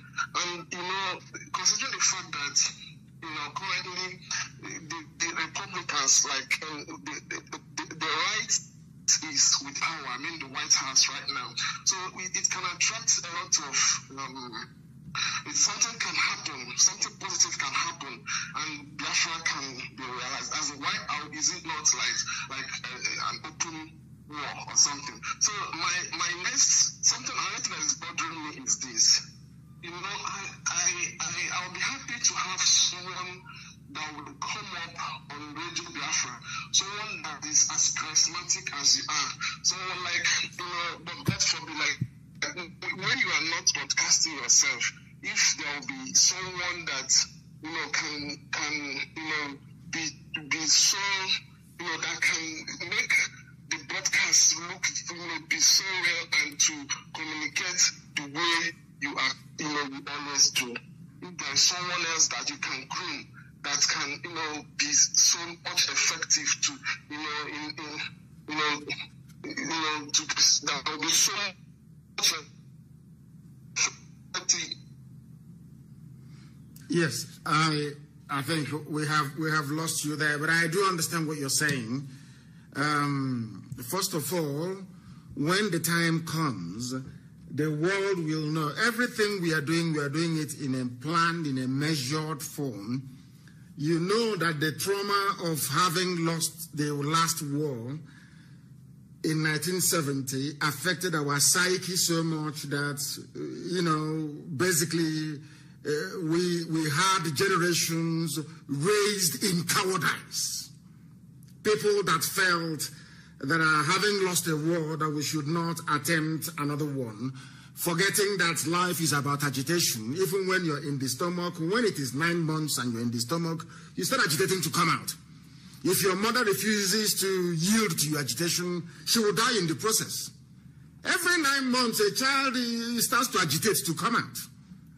So that is the way it is. What we have done or what we are continuing to do or will continue to do is to preach this very gospel, is to make sure that we are relentless, that we are resolute, that regardless of what comes our way, that we rise to the challenge. Because there are bound to be frustrations. Even Lucifer himself cannot be quiet, and you're building the kingdom of God on the face of the earth. Of course, the devil will be very upset with you. That is why we must remain resolute. That is why we must remain consistent.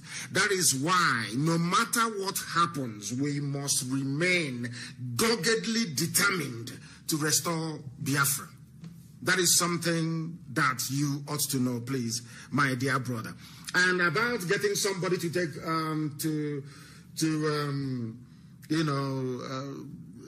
do what we are doing. Everybody, they have their own style and their own gift. And I do believe that we have people, and there are many more people who are coming up. And you will hear from them in the coming days and in the coming weeks. Sometimes you should make it a point of duty to make sure we listen to Radio Biafra all the time. Alozie is doing very well, like Peters is doing very well. There are people who are broadcasting right now on our platform who are doing very well, and it's only a matter of time. Then you will see what they are made up of. Thank you very, very much for that. Thank you very much. I have another caller who happens to be on WhatsApp. Please, people should disregard what Facebook is doing. That is what they do. When they feel that there are too many people who are listening to us, they bring in their little problem, and then they reduce the number of people. It's all rubbish. They know we are more than all this type of garbage. We must continue. That is the meaning of resoluteness. It doesn't matter what your enemies do. You remain consistent in what you're doing. The caller on WhatsApp, can you hear me, please? And thanks for waiting. Your name and where you are, please. Hamadika, good morning. Good morning to you. My name is Shady Audible from Ihiala. I come from Austria. From Austria. Thank you very much. Please go ahead. Yes. Yeah, please. I'm very grateful to hear your voice today. And I just want to congratulate you for the good work you are doing. We are all grateful for you, So my question is that I heard you when you were saying that every ethnic group in Biafra land should have their own parliament and decide and make their laws. Yes, of course. Yes, that is a very good plan. And the blueprint about Biafra is very, very, very, very nice anyway. But what I'm trying to ask you now is every ethnicity having their own language and make their laws in their own language. I deem it fit that it will be a nice thing that we will pick up a language in Biafra land that every ethnicity will be able to learn in school to make for all the citizens of Biafra to speak a unique language. That is one. And furthermore, I'm very grateful for your explanation between you and the Ohanese and some of our politicians in Biafra land, the meeting that people held in Enugu State. how they wanted to bribe you, because, why I'm saying this is that, some people might be asking themselves, why is it that Kanu always insulting these people? But that is not the thought, because they're supposed to be in forefront of telling the Fulanis that what they are doing to their children is very bad. But instead, because of the earthly things, they choose to take money and forbid their children, so that their children will be trampled upon by the Fulanis. So this is the things I just want to discuss with you. Thank you very much. Thank you very, very much. I'm not insulting anybody. What I'm saying is the truth. If they had done what they were supposed to do, then there would be no IPOB, would there? If all these people had gotten themselves organized in the past to fight for our people, to fight for the downtrodden, to fight for the poor, of course everybody's very poor anywhere, unless you're in Abuja stealing money from somewhere, then there will be no need for what we are doing. But they see what is going on. I'm just reading now, as part of the commentaries here on Facebook, that a woman was hacked to death yesterday in Anambra. You see such a thing and you keep quiet and you claim you're a leader, you claim you're socio-cultural, whatever, you claim you're apex this and apex that. What utter garbage is that? People, I don't know where we got all these stupid ideas from. Somebody is occupying a position, maybe as a traditional ruler, as a politician, and is a leader. Because of that, you will see the idiot wallowing in idiocy, and you keep quiet. You say because they are holding a position. What sort of stupid position is that? That is why you are there in the first place, to protect the interest of the people. As a caller asked previously, have you not heard what Abaribe has been doing on the floor of the Senate? Has he got any backup? You see them come out, no, he said they're doing very well. Nobody should talk about marginalization. You're not being marginalized. Everything is okay. But you're living in Abuja. Now that erosion is carrying everybody away, even Madonna in Okeja. Madonna in Okeja is about to be cut off from the rest of the world. What is going on? Doesn't mean we don't have engineers who can fix it. People see evil and they support it. I said to people every time that this very generation of IPOB, we are not like any group of black people. If you go to all over Africa, you see a collection of black people wallowing in idiocy. They cannot provide drinking water for themselves. They are waiting for UNICEF. They are waiting for Oxfam. They are waiting for Save the Children. They are waiting for Action Aid. These are grown-up people. It cannot be that way in Biafra land. We shall take responsibility. The same thing today that we know that Facebook is doing every blessed time that we come on air. They try to do their nonsense. The fake problem, the technical glitch to be suppressing down the number of listeners. Do you think that we are going to allow Facebook to continue in Biafra land? Of course not. We have to find our own. That is how life is. People must understand that this very generation, this very period that we're living in is about time for people to stand up and be counted and remain on the side of the truth. The thing with black people is that they are so foolish. They think sometimes that let me be an opposition voice at least. That way my name could be heard. You know that stupid monkey, the way that a baboon reasons, that is how they reason. But not this IPOB. We shall speak the truth every blessed day. Every blessed day we shall speak the truth every day. I have a caller who happens to be on the line. This caller is on WhatsApp. Your name and where you are. Please, your name and where you are, and then your question, if you may, please. Mazi, good morning. Good morning to you. Yeah, I am delighted speaking to you this morning because indeed, your kind is a gift to our generation, and I pray that God will keep on sustaining and helping you to carry this mission through. Yes, sir. Really, my name is Okechukwu Okoye. I'm from Abu, Enugu State. I'm calling from Dortmund in Germany. Dortmund in Germany. Thank you. Please go ahead. Yeah, so I want to. As I've said before, I compliment you in every effort you are doing, and I pray that God will keep on strengthening you. There are things I want to talk about. One of them is about the affirmation you made some times ago about the ginger weed and what we are going to do, even when Biafra might have come. Yes. So I know what happened when there was this Gideon Oka queue. Yes. Where because of his affirmation, people were of the opinion that that queue would have succeeded. But because of his fastness to make some affirmations, it became something that he couldn't carry through. Yes. So I'm trying to kind of saying we should be a little bit tactical and wise in saying certain things, and not that we don't know that those who have done such evil to us that cannot go free if need be. But I think we should focus on what is ahead. That is number one. Then another thing I want to say is about Enugu Watch Express and Onisha Express, the money you are talking about that Ohaneze collected, because it is always good. I love IPOP for honesty. I love IPOP because they are matching every argument with truth, and truth is always what can set us free. So this, I remember when Jonathan was in power, Jonathan says that all the state governors should build their federal roads and collect money from them. It is really unfortunate that in our own section that none of our governors took that advantage.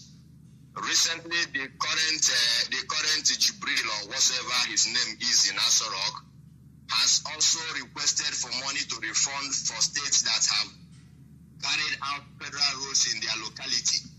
So now, I am now saying, how do we believe that Ohaneze or whosoever have collected this money for the road that we didn't see them build?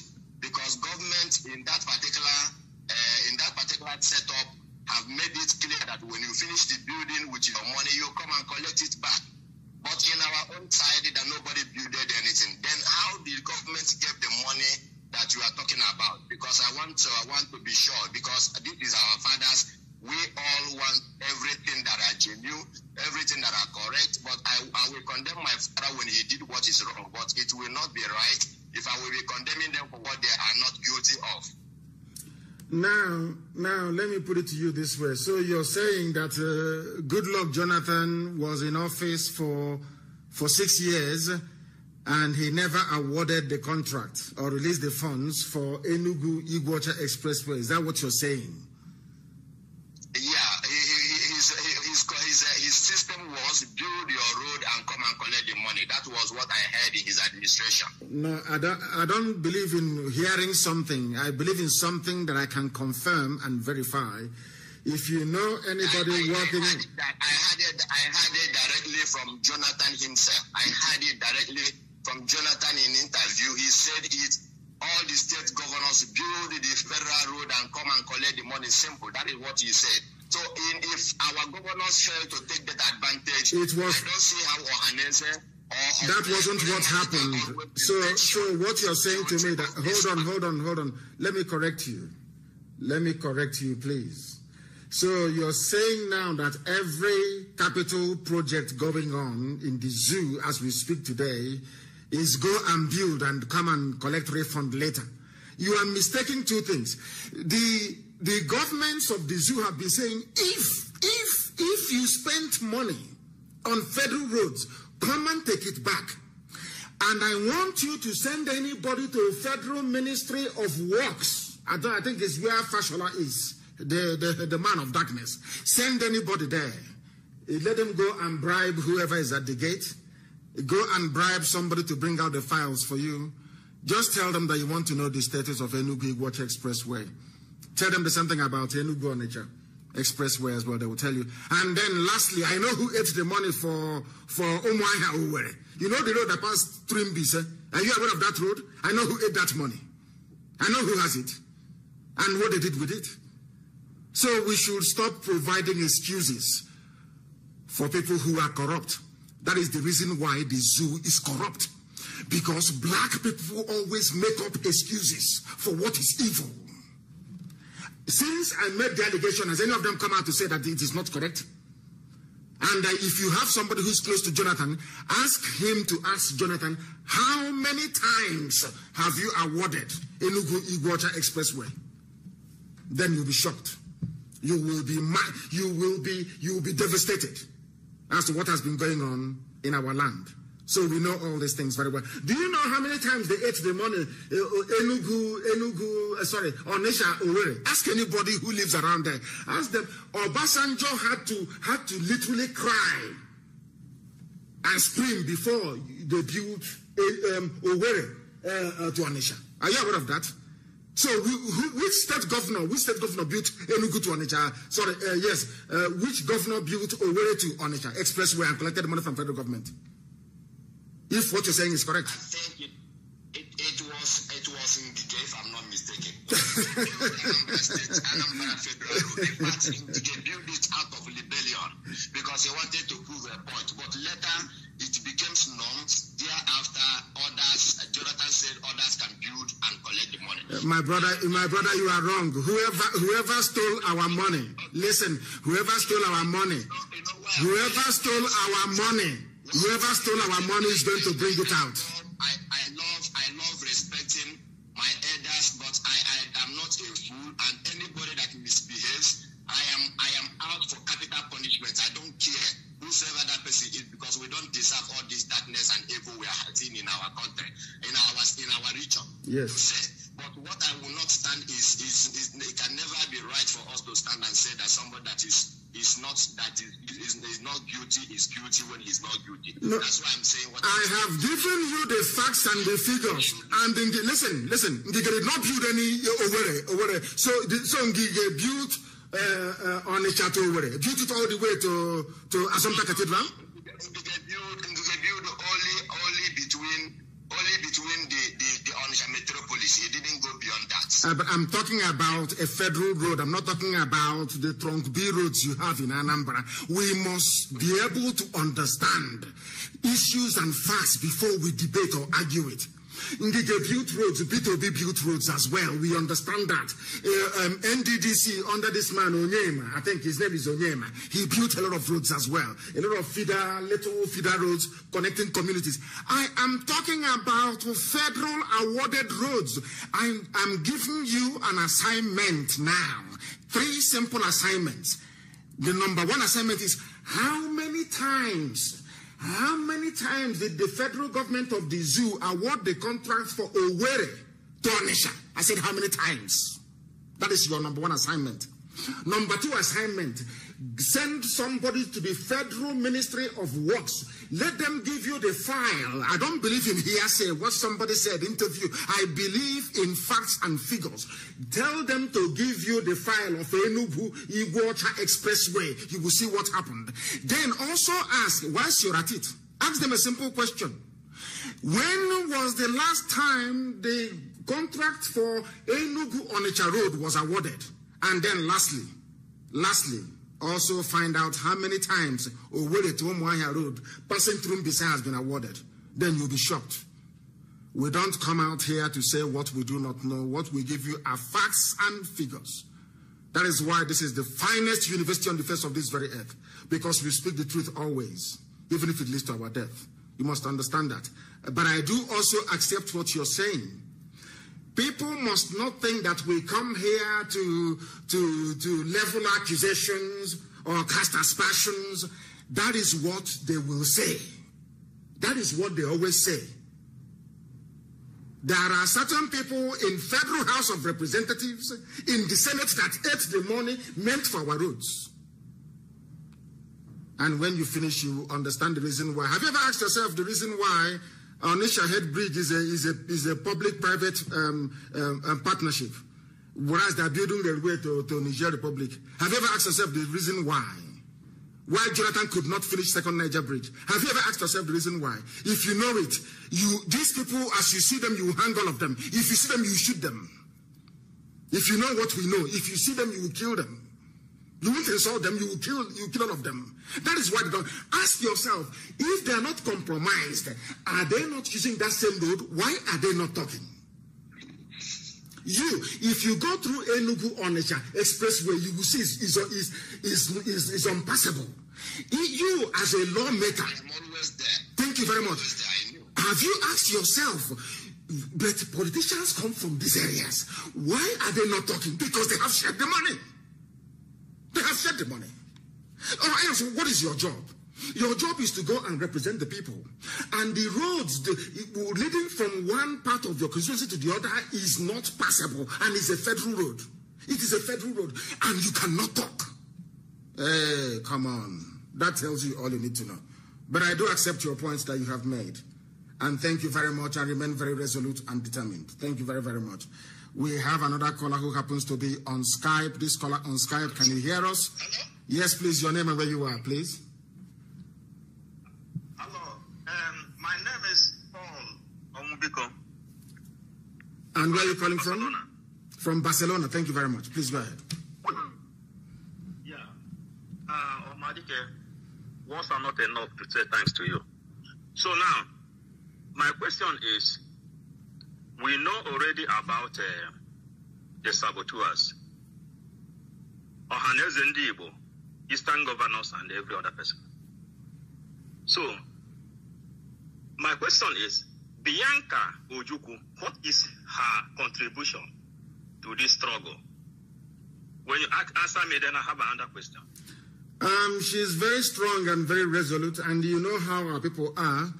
If the wife of our leader were to be too forward and come out every day and leading this very fight from the front, some of people will also come up and say, oh, is it this family that we have come to suffer? All the time it is them. Oh, they took us to war and they have come again. You don't know how that our people can be very, very devilishly vindictive. She wrote a statement about what happened at Emene, the killing of IPOB family members there. She wrote very eloquently. And I believe that right now she is conducting herself very well and providing counsel and advice the best way that she can. Thank you. Go ahead. Another question is, we have seen these people from Uyo, and we know that religious are the people that cause our problem in that contraption. So, now, Jesus Christ, he prayed, he said, let thy kingdom come, and he was referring to Biafra. Yes. And then, Biafra is the only kingdom in this world without a king. Yes.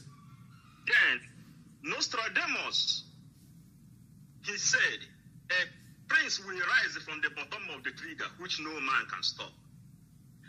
And many other things. We know that Igbo doesn't have a king, and it does not mean that Biafra will not have a king. So what I want to ask, is Biafra will ever have king in that kingdom? No. Which Jesus Christ prayed for. No. God is the king. The same way the Israelites were before they asked for Saul to be made, before they asked for king, and God gave them Saul.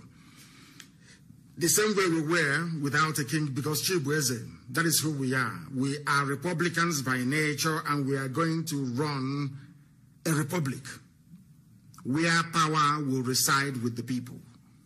There will be nothing like a king. Every position, people can call it king, Igwe, Eze, Mainabo, Obong, or whatever it is. But that very stool, that very office will be voted for by the people. Because if you don't vote for it, if you allow it to become hereditary, you are no longer running a republic. That is how learned we are. We know the meaning of a republic. We know the meaning of a place where a sovereign is in absolute control, or a monarchical system, or a feudal system. We want to run a republic.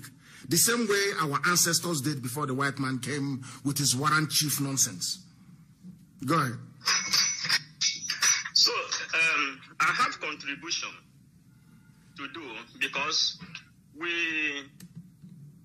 know the ignorance of our people. Our people really lack knowledge, which is the black man, the COG. So, but there is a way in the Western world how they used to treat with this kind of people. Any day Biafra is restored, we know that a lot of hereditary Nigeria, people are still living with this kind of genetic sin. So, I think my suggestion realized, we have to build what they call this rehabilitation centers in every province so that people will go there and learn what it means. People from the zoo. If you that is driving, a lot of different kind of atrocities are there, but people have to go inside the rehabilitation where they have to rehabilitate themselves and they come out from that place. Reason like contribution. Thank you very much. Your line is cutting. Your line is cutting. I have no idea why. Can you hear me? Yeah, I hear you very well. Thank you very much. What you're saying is correct. We are going to have, as I've said before, we are going to have centers where common sense will be taught, where people will be taught how to reason. Because the way that black people reason is the reason why we are in a mess. I have asked people this question. Before you come out to say anything about what we do and how we do it, ask yourself this question. How many universities, let me ask you, how many universities are there in the zoo? In the Zoological Republic of Nigeria? How many universities? Just a guess. I'm not asking you to be accurate. Give me an idea. Sorry? No qualified university is found in Nigeria. There is no qualified university in Nigeria. But people come out with certificates every blessed day. And the same people, their peers, or should I say their counterparts elsewhere in the world, they build rockets, they invent things, they make things happen. The same graduates that you have the same number of graduates. In fact, let me make it the whole of Africa. And what is happening? Nothing. People graduate and they have no jobs to go to. People are unemployed. People are scavenging. You finish school, you go and buy keke napep. And you're telling me that you are normal as a graduate. So you're telling me that your parents suffered and scraped and sent you to school to come out and be driving keke napep. And you are not ashamed of yourself. And some of these people, they come out and they are supporting those who have made their life a misery. That is what I don't understand about black people. That is something that it defeats me. I cannot understand it. Elsewhere in the world, there will be a non-stop revolution until things are done properly. But you will see somebody who is a graduate after going to school, of course, after doing cultism in school, coming out and is now driving keke napep. And he will go and buy a second-hand Chinese phone and will be using it to defend those making his life a misery. That is something I can never understand about black people. I have tried to excuse all our inexcusable behavior. That is something I don't quite understand. Why would you defend politicians who have made your life? I can't for the life of me understand it. But it's only black people. And that is why we are black anyway. Something very, very, deviant about us. Very sad indeed. I have a caller who happens to be on the line. This caller, can you hear me? Can you hear me? The caller on WhatsApp, can you hear me? Or is the WhatsApp line jamming again? Unbelievable. That I believe it is. I believe it is jamming once again because the calls are too numerous. The calls are too numerous. The time now is approximately 13 minutes to the top of the hour. 13 minutes to the top of the hour. Let us go to Skype to see who is there. The caller on Skype, can you hear me, please? The caller on Skype, can you hear me? Good morning, Mazi Nnamdi. Good morning to you. Please give us your name and where you're calling from. My name is Christopher Lucky. I'm calling from Ukraine.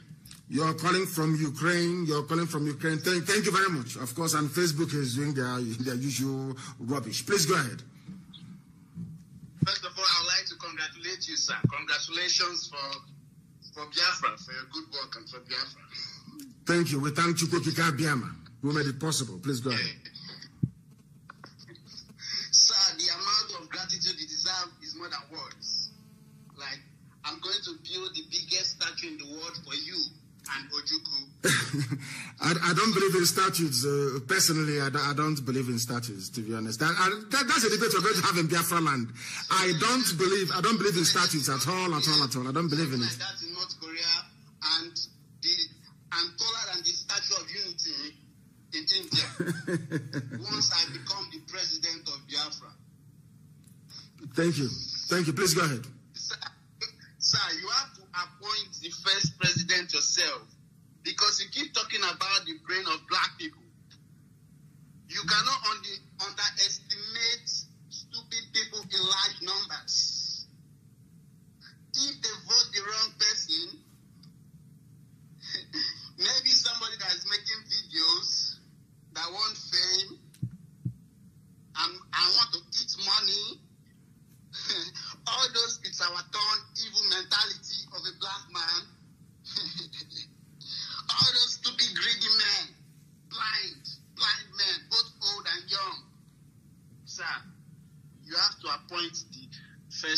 president of Biafra by yourself. I want to ask you a question. Go ahead. What is the requirements for to bid for the president of Biafra? I want to know the requirements. Acceptability by the people. The people will have to choose, because our job is to educate and prime our people to be able to tell us who can make their lives better, and also to have the conviction and the courage to remove those people should they perform very badly. These are the things we must be able to do. Once we have a system you cannot rig, because if you rig elections in Biafra land, you'll be hanged. Is death penalty.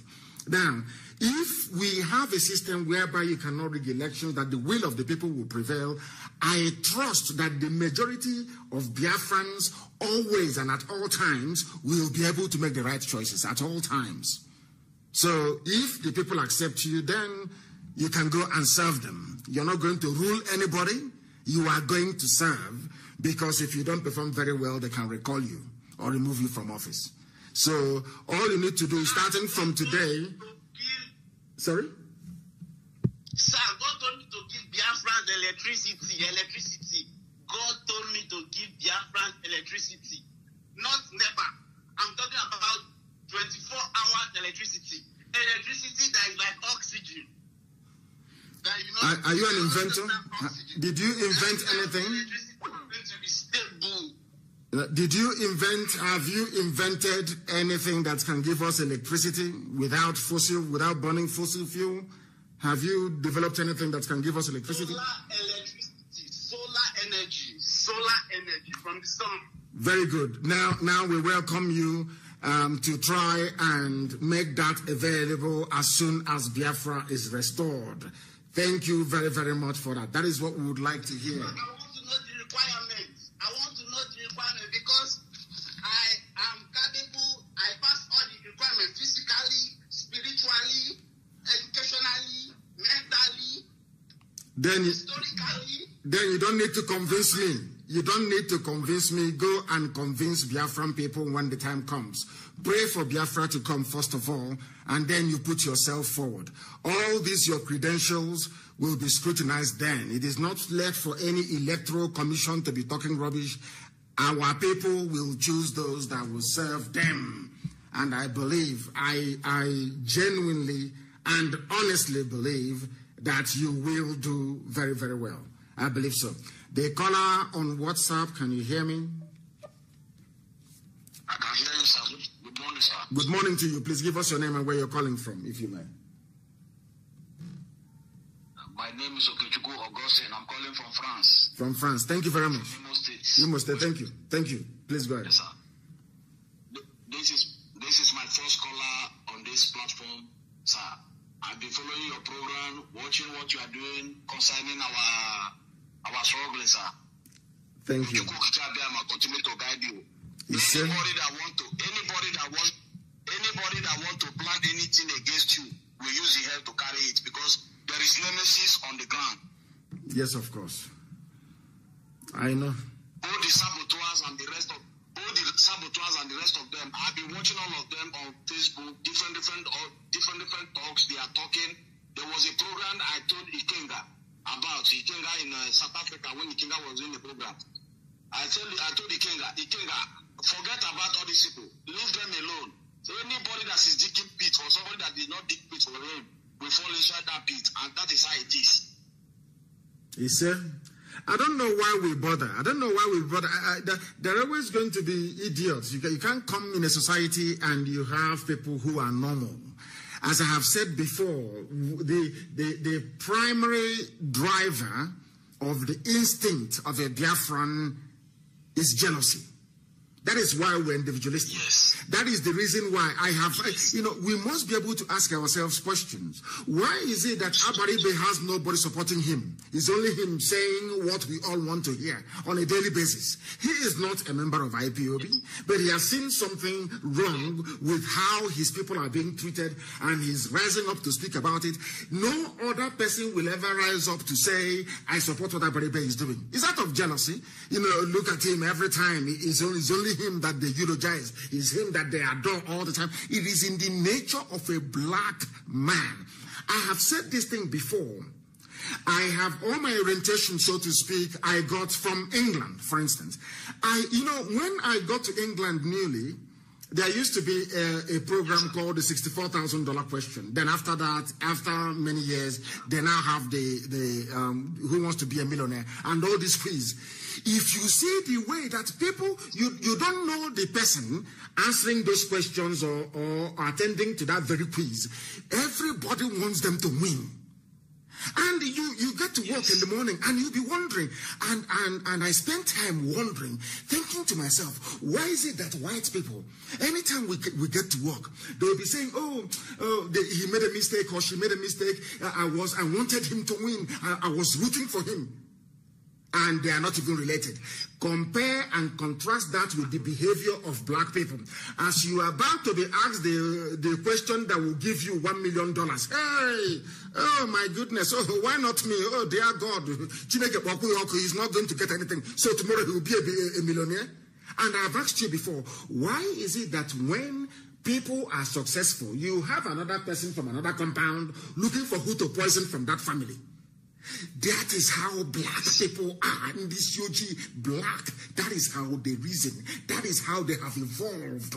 They have, listen, we have not genetically. My leader. Please go ahead. My leader, there is something I want people to know. That is the story of Jesus Christ and Judas Iscariot. Jesus Christ was not recognized when he was in the midst of people. It's when Judas Iscariot went and collected bribe from these people. And now there is no way these people can discover Jesus Christ. When Judas Iscariot now went to Jesus Christ and kissed him, that is when they discover him, Jesus Christ. But at the end of the day, as he betrayed Jesus Christ, how did he end up? These people are inconsequential. What you're saying is absolutely right, and I agree with you completely.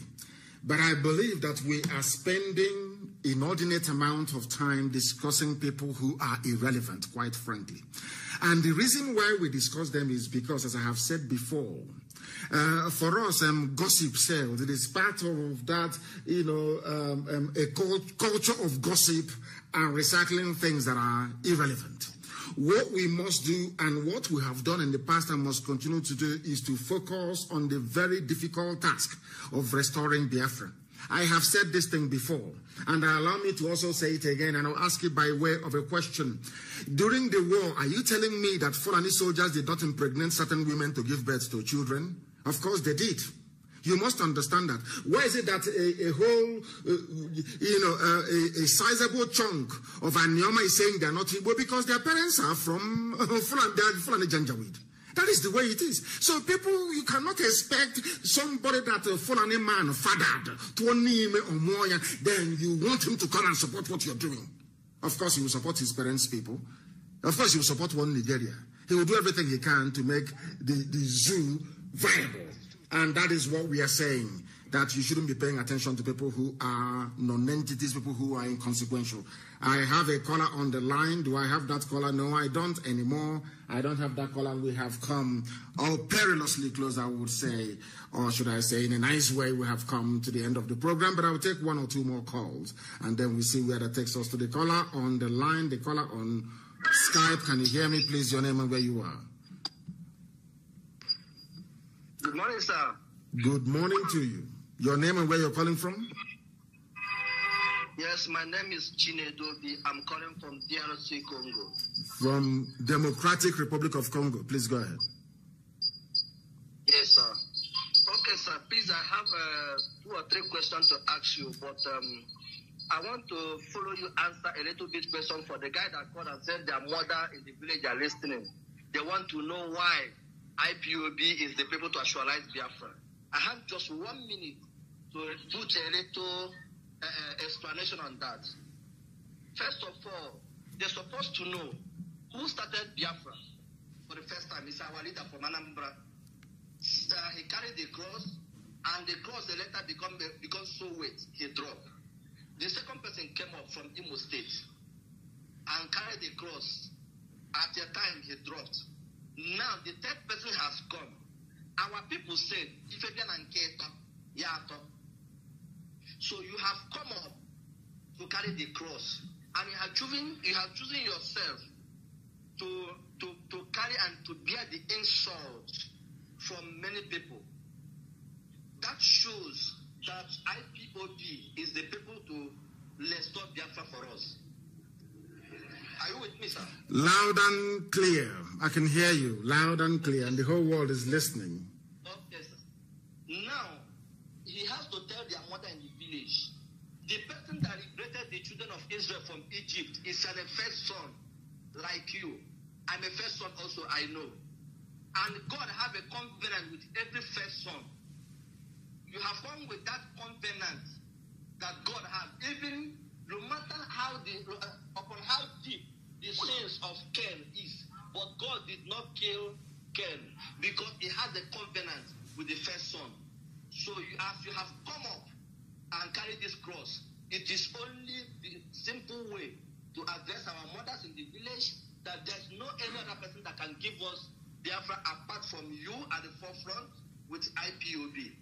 That is my contribution on that side. Then, to my questions, I want to ask you, a governor in my state, Anambra, he said that the life of a Biafran worth of $1,150, and let me say $1,200.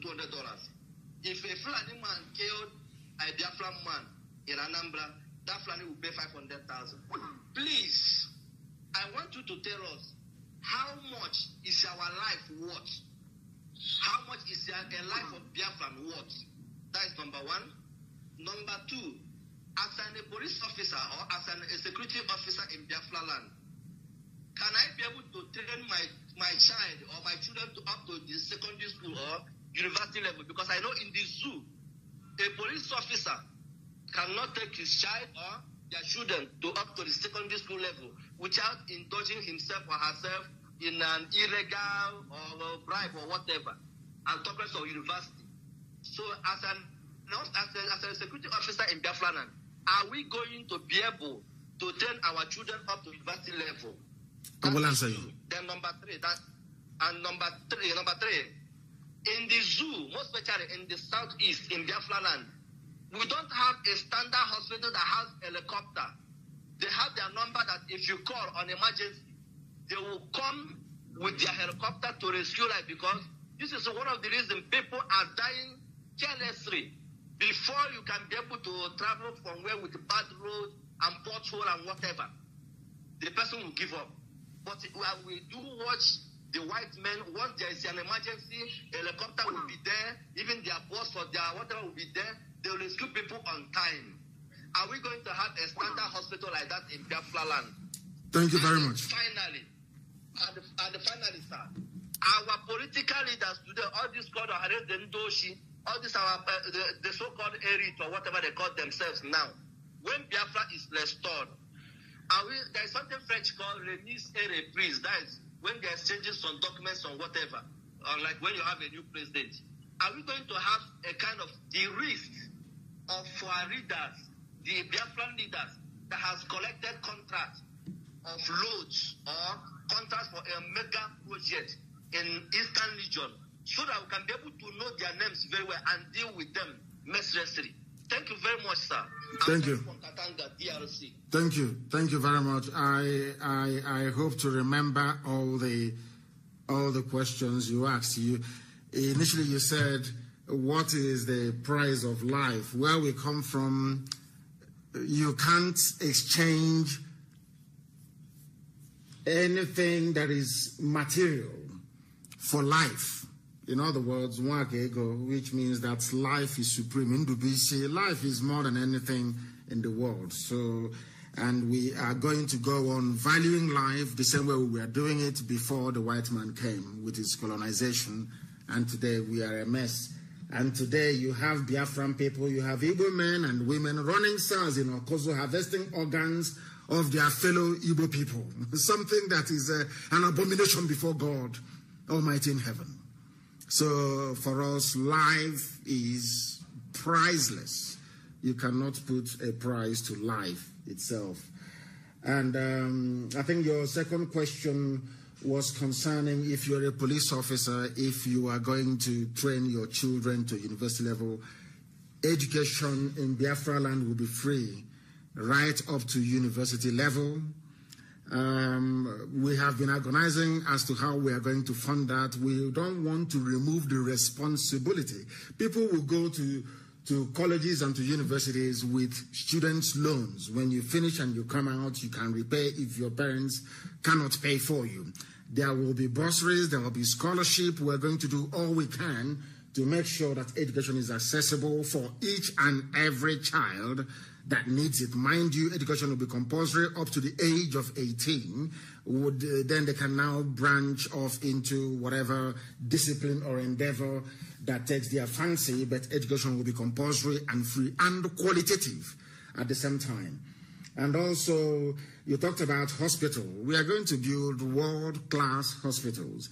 And it will be a rule in Biafra land, even if you're a politician, you will go to the nearest hospital to you. You will not go outside your constituency or where you are to obtain treatment. You will go to the nearest hospital to you to go and receive treatment. Then that will make you have the incentive to invest in your local hospital. That is absolutely vital. And I think the last one you mentioned are all these people that looted funds and stole money. Of course, they know they're in very serious trouble. They understand that. We are going to have a scrupulously clean society. Very, very clean and very neat. And nobody is going to mess it up. That I can assure you. All these, because there will be DNA test. All these people that were fathered by Janjaweed, they have to go and look for their parents. Very, very important. But we welcome those from abroad. We welcome the Rainbow Coalition that will come back after Biafra has been restored. And on that note, I want to thank each and every one of you for having listened to us, not minding the shenanigans of the idiots who think that they can suppress our numbers by giving the lame excuse that there is an interruption somewhere. We are unstoppable. It doesn't matter what the enemies do. It doesn't matter. Not now, not tomorrow, not ever. We are unstoppable and Biafra is coming. That is why to us, Biafra is our religion. And here on Radio Biafra, the finest university on the face of this very earth, is where we worship. Because Elohim Chukwukika is our God in heaven. We don't fear any bagger on this very earth. We are here to speak the truth, and that truth shall set us free. I thank you all very much for listening this morning, and until Sunday evening, 7 p.m. on Sunday, from me, from here, good morning. Another Savior, holy, holy, holy, holy, holy, holy, another Savior, holy, holy, holy, holy.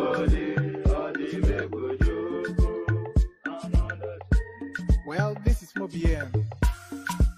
This is dedicated to the gallant heroes of the Nigerian Biafra War and IPO families all over the world. I remember the Nigerian Biafran War, in the thickness of the Biafra genocide. Hey, one man revived the vanishing hope to life. Let the great Biafran army to fight, and they were singing out.